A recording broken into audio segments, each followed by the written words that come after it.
Hello guys, welcome back to the anime lab explain channel. और आज हम explain करने वाले हैं डीमंस ऑफ द शैडोलैंड का episode 11। So without time wasting शुरू करते हैं आज का एपिसोड। तो शुरुआत में हम आसमा को देखते हैं, जिसे उसकी बटरफ्लाई वाली डीमन बता रही थी कि यूरू की डीमंस ने मेरी एक बटरफ्लाई को डिस्ट्रॉय कर दिया है, लेकिन हमें तादेरा के सीक्रेट हाइडआउट का पता चल गया है और हम वहाँ जा सकते हैं, जिसके लिए आसमा आसागिरी को थैंक्स बोलता है। वही इस डीमन का नाम आसागिरी है। खैर सीन शिफ्ट होता है तादेरा क्लैन के लॉस्ट हाउस पर, जहाँ यूरू बताता है कि वो जब भाग रहा था तब तेंगा अशिंगा ने उस जगह पर अटैक नहीं किया। अब यूरू को कुछ गड़बड़ लगती है, इसलिए वो घर के नीचे झाँक कर देखता है, जहाँ उसे दो आंखें दिखाई देती है और यूरू समझ जाता है कि यही तेंगा अशिंगा का मास्टर है। यूरू उसके नीचे छुपे हुए तेंगा अशिंगा के मास्टर को बाहर बुलाता है। जैसे ही वो बाहर आता है, ये सब चौंक जाते हैं, क्योंकि वो एक बच्चा होता है। अब वो बच्चा इन सब से डर रहा होता है कि कहीं ये उसे मार ना दे।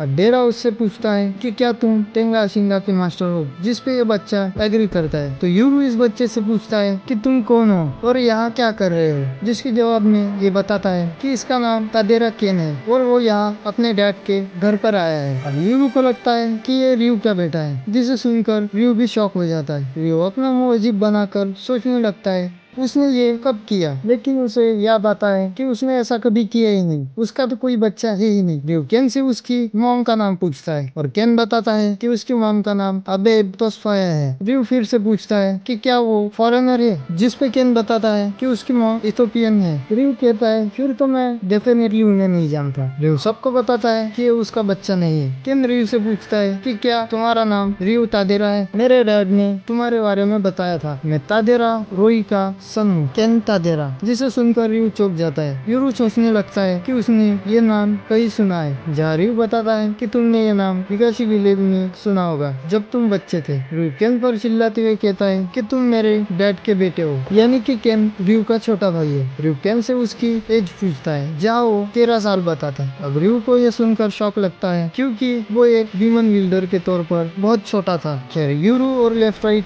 डेरा की खिंचाई करते हुए कहते हैं कि कांग्रेचुलेशन डेरा, तुम्हारी फैमिली ग्रोन हो रही है, जो सुनकर रियो भड़क जाता है। अब केन यूरू से पूछता है कि क्या तुम ही हिगाशी के ट्विंस में से एक हो? केन बताता है कि उसके डैड ने बताया था मिने-सान और नागिसा-सान के बारे में, जो कि यूरू के मॉम डैड है। अपने पेरेंट्स का नाम केन के मुंह से सुनकर यूरू चौंक जाता है। यूरू केन से पूछता है कि क्या वो उसके मॉम डैड को जानता है, लेकिन केन बताता है कि वो तो नहीं जानता, लेकिन उसके डैड ने उन्हें हिगाशी विलेज के बैरियर से भागने में मदद की थी। अब ये सुनकर रियो और यूरू दोनों हैरान हो जाते हैं कि उन्होंने रूल्स कैसे तोड़े। यूरू को लगता है कि उसके मॉम डैड को केन के डैड ने ही किडनैप किया है, इसलिए वो केन का कॉलर पकड़ के उससे पूछता है कि उसके मॉम डैड अभी कहाँ है। वही उसके एक्स देखकर केन डर जाता है। अब दादी यूरू को रोकते हुए कहती है कि ट्विंस के पेरेंट्स अचानक कागेमोरी से जुड़ गए, तो क्या हिगाशी विलेज के लोग ये नहीं सोचेंगे कि तादेरा कागेमोरी के जासूस है? जो सुनकर रियो डर जाता है। दादी खुद ही परेशान हो जाती है और कहती है कि वो कुछ भी सुनने की हालत में नहीं है और वो बस यहाँ से घर जाना चाहती है। अब रियो कहता है कि आसमा यहाँ आने का रास्ता जान चुका है, तो इसलिए उसे कुछ चीजें बदलनी होगी। यूरो सोचता है कि इसका मतलब क्या है। अब रियो बताता है कि इस बूढ़े ने तुम्हारी आइडेंटिटी तेंगा अशिंगा के सामने बता दी थी जब उसकी जान पर बात आई, तो इसलिए क्या इसका काम तमाम करे। लेकिन यूरो दादी को माफ कर देता है और उससे पूछता है कि क्या तुम्हारे हस्बैंड भी यही काम करते हैं, लेकिन दादी बताती है कि वो बस एक पुरानी वाइन शॉप पर काम करते और उन्हें इसके बारे में कुछ भी नहीं पता। यहाँ से जाते हुए दादी अपने साथियों की बॉडीज को यहीं पर ग्रैब करने की रिक्वेस्ट करती है। दादी बताती है कि इनकी कोई फैमिलीज नहीं है, जिसके बाद यूरू राइट से गड्ढा खोदने को कहता है और राइट बस अपने हाथ से ही फटाफट वहाँ एक गड्ढा खोद देता है, जिसके बाद ही उन दोनों की बॉडीज को गाड़ देते हैं। यहाँ केन रियो को थैंक यू ब्रदर कहता है, लेकिन रियो उसे सिर्फ रियो कहने को कहता है, इसलिए केन उसको तेंगा अशिंगा को डिफेंड करने के लिए फिर से थैंक्स कहता है। यूरू रियो केन पूछता है कि अगर ब्लड को डीमंस के साथ कॉन्ट्रैक्ट करने के लिए यूज करते हैं, तो फिर इतनी आसानी से कॉन्ट्रैक्ट टूट कैसे जाता है बिना उनके मास्टर के मारे जाने के। रियो बताता है कि सभी लोग अपने डीमंस के साथ कॉन्ट्रैक्ट खत्म कर सकते हैं और इससे सब पहले जैसा हो जाता है। वैसे तो सब मास्टर के हाथ में होता है, लेकिन अगर मास्टर और डीमंस दोनों ही उस फैसले को लेना चाहते हैं तो ऐसा हो सकता है। जहाँ हम हारू के डीमन रेबिट की बात सुनते हैं कि डीमंस में भी फीलिंग्स होती है। अब यूरो को समझ आ जाता है कि वो लेफ्ट और राइट से भी कॉन्ट्रैक्ट कैंसिल कर सकता है। यूरो लेफ्ट और राइट से पूछता है कि क्या ये रूल उन पर भी अप्लाई होता है, जिस पर राइट बताता है कि हाँ, अगर ये तुम्हारी इच्छा है तो हम फिर से हिगाशी विलेज में एंटर हो जाएंगे। हमारा कॉन्ट्रैक्ट भी उसी लिमिटेशन के अंदर आता है। राइट कहता है लेकिन हम थोड़े से डिसअपॉइंट हो जाएंगे अगर तुमने हमें अभी सील किया तो। जिस पे लेफ्ट कहती है कि हाँ, हम अभी और कुछ टाइम तक बाहर की दुनिया में एंजॉय करना चाहते हैं। हम 400 सालों बाद बाहर की दुनिया को देख रहे हैं, इसीलिए। अब लेफ्ट राइट केन को डराते हुए कहते हैं कि सुनो बच्चे, हम बाकी डीमंस जैसे नहीं हैं और हमें कोई भी समझ नहीं सकता। तुमने बिना सावधानी के अनजान डीमंस को फ्री किया। केन डरते हुए कहता है कि मुझसे गलती हो गई, मुझे माफ कर दो। राइट कहता है कि गॉड सील इंस्टेंटली किसी भी डीमन को सील कर सकते हैं। इससे फर्क नहीं पड़ता कि बिना पूरा कॉन्ट्रैक्ट किए कितनी वीक पावर इस्तेमाल हो रही है। लेफ्ट बताती है कि ब्रेक डीमंस को बाहर निकाल सकता है, लेकिन सील उन्हें फिर से उनके रेलिक्स में वापस सील कर देता है और इसीलिए कभी कभी ये एक अच्छी पावर भी बन जाती है। खैर, दादी के दरवाजा खुलते ही ये टाउन में होते हैं। जाते हुए रयू दादी से कहता है कि कागेमोरी के आसमा को मेरे बारे में जरूर बताना, जिसके बाद दादी यहाँ से चली जाती है। यहाँ अंदर यू केन से सब कुछ बताने को कहता है, जो कुछ भी वो जानता है। तभी केन बताता है सबसे पहले तो ये बात कि उसे नहीं पता कि यू के पेरेंट्स कहाँ है और वो खुद भी अपने डैड को ढूंढ रहा है। रयू कहता है कि वो अभी जिंदा ही है। केन कहता है तो क्या तुम्हें पता है कि वो कहाँ पर है, जिस पे रयू बताता है कि उसे भी नहीं पता। अब यूरो तादेरा से उन डीमंस के बारे में पूछता है, जहाँ रयू बताता है कि भले ही वो डीमंस तादेरा क्लैन से बिलोंग करते हो, लेकिन वो उसके डीमंस नहीं है। उनका कॉन्ट्रैक्ट मेरे एल्डर्स के साथ ही था और उन्होंने मुझे ये जगह सौंपी थी। यूरो केन से पूछता है तो क्या तुम्हें पता नहीं कि डीमंस अपने मास्टर को प्रोटेक्ट करते हैं। केन बताता है कि उसके डैड ने उसे डीमंस के बारे में सब बताया था, जब उसके डैड उसकी मॉम से इस समय मिलने आते थे और अचानक चले जाते थे, जिस पर यू अपना सिर हाँ में हिलाता है। केन बताता है कि इस बार जब उसके डैड गए तो कुछ ही दिनों के बाद उसकी मॉम की डेथ हो गई और उस टाइम केन के डैड उसके साथ नहीं थे। उसने अकेले ही अपनी मॉम का फ्यूनरल किया और तब उसे एहसास हुआ कि उसे और स्ट्रॉन्ग बनना होगा और इसीलिए उसने टेंगा शिंगा के साथ कॉन्ट्रैक्ट किया। लेकिन वो जब बाहर आए तो उन्होंने अपना असली रूप दिखा दिया। अगर वो उनका मास्टर नहीं होता उसे भी खा जाते। केन कहता है कि उन्होंने मेरी बात नहीं मानी और अगर मैं उन्हें बाहर की दुनिया में आने से रोकता तो मैं खुद भी मारा जाता, इसीलिए उसने इन्हें लॉस्ट हाउस के अंदर ट्रैप कर दिया। अब रयू बताता है कि 10 साल पहले ये जॉब उसे उसके डैड से मिली थी, जब यूरू के पेरेंट्स विलेज से भागे थे। उन्होंने सडनली मुझे तादेरा क्लैन की सारी जिम्मेदारियां सौंप दी और मैं यहाँ उनकी वजह से हूँ। यू गुस्से से कहता है कि उन्होंने जबरदस्ती मुझ पर इस फैमिली बिजनेस को लाद दिया, क्योंकि वो गुम जाने वाले लोगों का पता लगाने में नाकाम रहे। रयू केन से पूछता है कि तुम तो उनके सामने ही पैदा हुए है ना। केन बताता है कि उनके डैड ने कभी उसे काम के बारे में नहीं बताया, लेकिन वो नशे में हमेशा कंप्लेंट करते थे कि नागिसा उन्हें ब्लैकमेल करती थी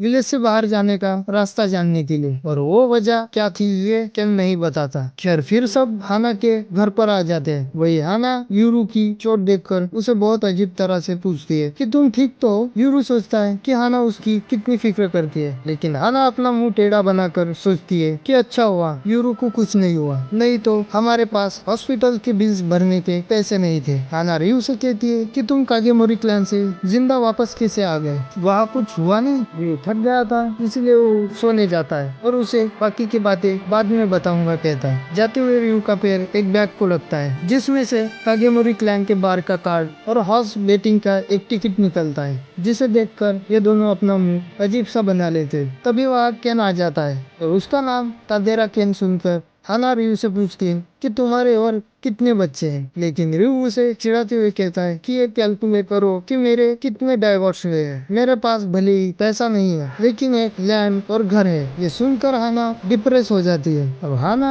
बहुत ही फनी वे में अपने बारे में बताने लगती है कि मेरा नाम बैनो हाना है, मैं हिगाशी विलेज से रिटर्न रनर हूँ। मैं यहाँ नीचे रहती हूँ एक कैट और डॉग के साथ, लेकिन एक दिन मेरा पीछा करने वाले डेरा ने मुझे शादी करने के लिए मजबूर किया। जहाँ डेरा का बहुत बहुत ही फनी एनिमेशन दिखाया जाता है। हाना बताती है बस यही नहीं, उसका एक बच्चा भी है और वो बहुत बड़ा सट्टेबाज है। हाना रिव पर भड़क जाती है, लेकिन रिव उसे बताता है कि वो उसका बच्चा नहीं है। खैर यहाँ ये हाना को सब कुछ बताते हैं जो अब तक उनके साथ हुआ। रिव हाना को बताता है कि केन उसका भाई है, लेकिन उसकी मॉम अलग है और केन अब से यही रहेगा। लेकिन हाना किसी पे भी भरोसा नहीं कर सकती थी और क्योंकि उसे बच्चे पसंद नहीं थे, इसलिए हाना और यूरू के बीच बहस शुरू हो जाती है। जहाँ कोरेत्सु को केन की जोड़ी बहुत अच्छी लगती है, इसलिए वो उससे खेलने लग जाती है। अब हाना यूरू का गला पकड़कर उसे एक्सप्लेन करती है कि उसे लोगों को जज करने का नजरिया बदलना है। अगर उसका माइंड चेंज हुआ तो उसे मार भी सकती है। रियो हाना की तारीफ करते हुए कहता है कि हाना इस घर में सबसे होशियार है, लेकिन अगर वो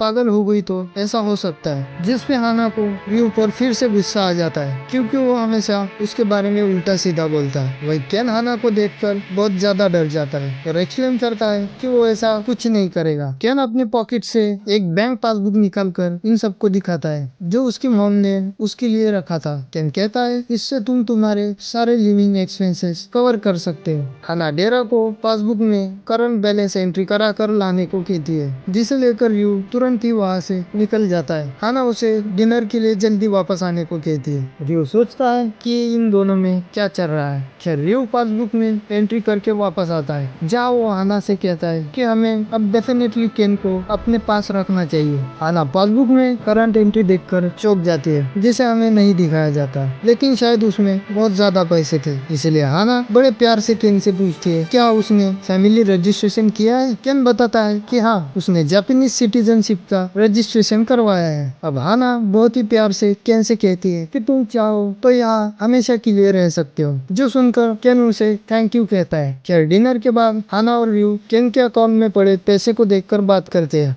जिसमें बच्चे के एक्सपेंसेस रिकवरी के ट्रांजेक्शन देखकर हाना डेरा से कहती है कि तुम्हारे डैड बहुत अच्छे हैं, लेकिन डेरा कहता है कि नहीं, वो अच्छे नहीं है क्योंकि उन्होंने ये उसके लिए कभी नहीं किया। रियो हाल ही में किए गए डिपॉजिट से समझ आ जाता है कि उसके डैड अभी जिंदा है, जहाँ ये सब उन्हें ढूंढने के बारे में सोचते हैं। अब रियो केन से पूछता है कि क्या उसके पास डैड की कोई फोटो है, जहाँ वो नहीं कहता है। हाना कहती है तो बिना किसी फोटो के हम उन्हें ढूंढेंगे कैसे। रियो सोचने लग जाता है, तभी उसे एक आइडिया आता है कि वो केन की मॉम के थ्रू उसके डैड को ढूंढ सकते हैं। तभी केन बताता है कि उसकी मॉम तात्सुशिका के एक बार में काम करती थी और उनकी मौत के बाद हम उनके फ्रेंड से पूछ सकते हैं कि मेरे डैड कहाँ है, लेकिन किसी को उनके बारे में नहीं पता, जिससे रियो निराश हो जाता है। रियो कहता है खैर हम हिगाशी विलेज से उनकी इंफॉर्मेशन निकाल कर उन्हें ढूंढ लेंगे। खैर डिनर के बाद यूरो हॉट टब में नहाने चला जाता है, जहाँ उसे बहुत ही अच्छा लग रहा था, इसलिए वो अपना मुंह टेढ़ा बना कर कहता है कि माउंटेन पर ऐसा पानी नहीं था। कितनी शर्मनाक बात है। अब केन और यूरो एक ही कमरे में सोए हुए थे,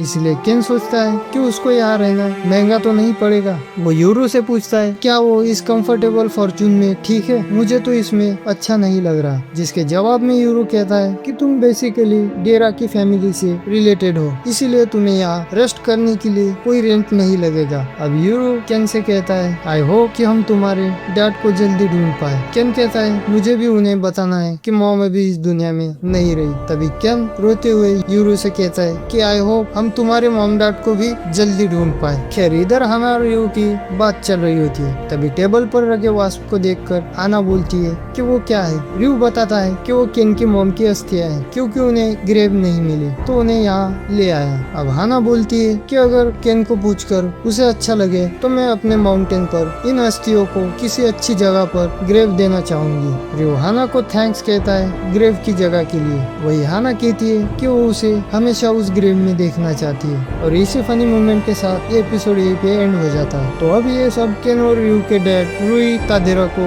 ढूंढने जाएंगे और फिर यूरू के पेरेंट्स को। तो अगर आपको एक्सप्लेनेशन अच्छी लगी हो तो वीडियो को एक लाइक जरूर कर देना। बाकी मिलते हैं अगले एपिसोड में, तब तक के लिए कीप वॉचिंग।